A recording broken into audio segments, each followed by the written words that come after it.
summary of the very first stuff of L'Kotei Torah. It's Parshas B'Shalach, and on the pasuk about Shabbos, the mon would fall each day, and then on Erev Shabbos, on Friday, a double portion fell.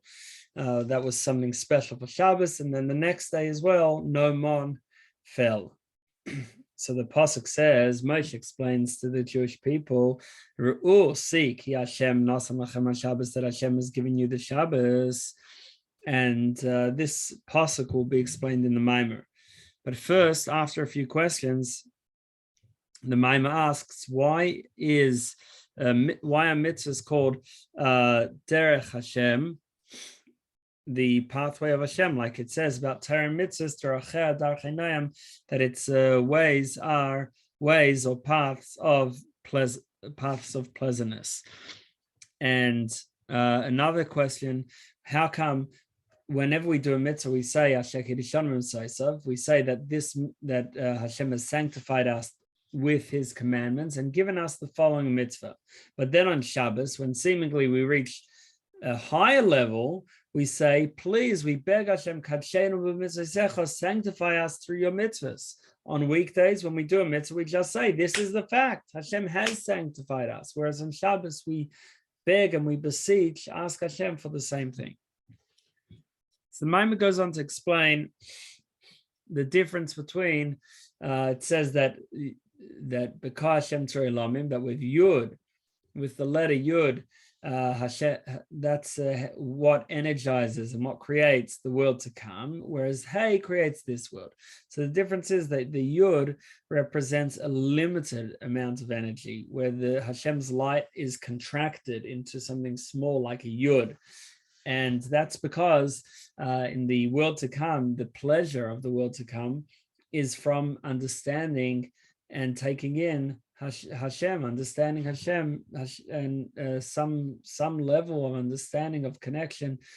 And therefore, in order for us to understand something of Hashem, there has to be a limitation, a contraction on Hashem's light to allow something to be able to be taken in, to be properly received by us. And therefore, therefore the world to come is energized by a Yud representing this contraction.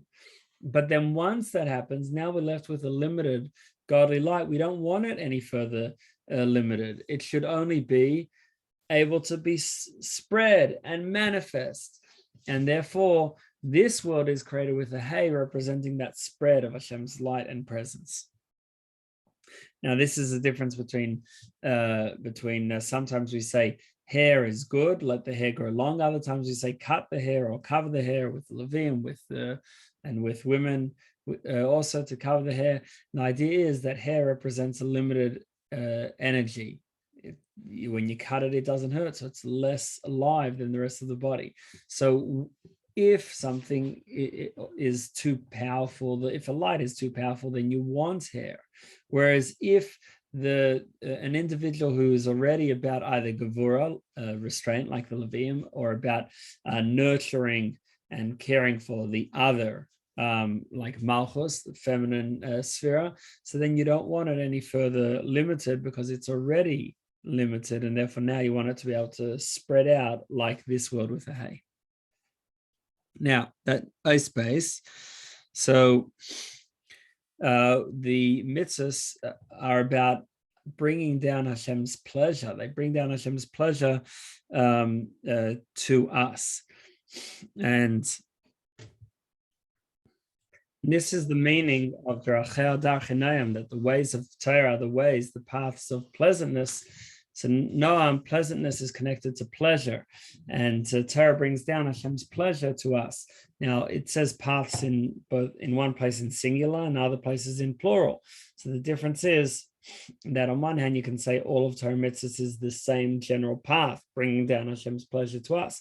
On the other hand, every mitzvah represents a different aspect, a different type of pleasure. Just like you have pleasure from the different senses, you could have pleasure from something you see, from something you hear, from something you smell, from something you taste. So all of these are different pleasures, and within them, different people like different types of music, or another person might have more pleasure from hearing something interesting or from hearing a joke. So these are all different pleasures. And therefore, paths can be in plural because there are many different paths and many different aspects of pleasure. But this is all just a ha'ara, a ray from Hashem's pleasure, whereas essence is only one. And therefore, at essence, it's all the same. Whereas when it comes down, then it's there's all different pleasures. And similarly with a person, so he has all different pleasures, but then the ultimate pleasure is just this inner feeling. It's not coming from outside, from something that's enjoying outside of himself, but the inner feeling of pleasure, just from himself. Person just feels good about themselves inside. Sometimes it's precipitated by a major event in life, but it's an inner feeling. Now, Gimel, there's a difference between desire and pleasure. Ratzon is desire, and then oneg is pleasure. And desire is just one thing. This is what I want, and get me what I want. That's it. Whereas pleasure, every pleasure is different, like we said, unless it's the essence of pleasure. And with Ratzon, with desire, what all the different desires a person may have, as long as they're from their Ratzon, they're from beyond the regular spheres, beyond the regular feelings and thought processes. So then all of them are the same. Whereas unlike with oneg, with pleasure. Now pleasure is higher because in general, what does a person want? He wants what he enjoys, and therefore the enjoyment comes first.